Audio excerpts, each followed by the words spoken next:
Ng'anyo ma jochite mbalariany odonjo e odiechienge mar ariyo kawuono ka koro ginyono kar tiendgi ni ok gibidok e klas nyaka dwachgi adek madito chop kare. Ne gilose mbalariany ma Nairobi kama koro giwacho ni sirikal ne ok odewo mar luongogi e thuolo mane gichiwo motelo ne ng'anyo margi ka sani onge twak moro amora mabiro duokogi e klese. Kawuono jopuonjre nojwang'o klese e thoth kuonde tiegruok mane walimo kendo onge chenro moro amora mar puonj madhi nyime e tat somogo. We launched this strike with 3 basic ingredients about why we went on strike. We are not going to relent, and as we stand here, we'll keep rallying all our members to say in one voice, no work because there's no pay. And we are not going to sacrifice any further.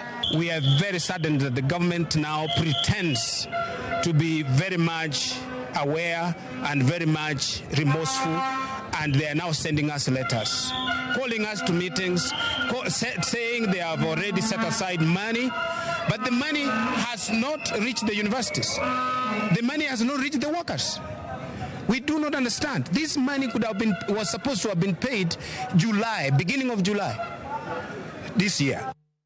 Mokti ne jochiw thieth 6,000 e kaunti ma Nairobi chako ng'anyo odiechieng' ma kawuono chakre saa 8 kaluwore gi weche magikone sirikand kaunti no dagi kete e wang'e.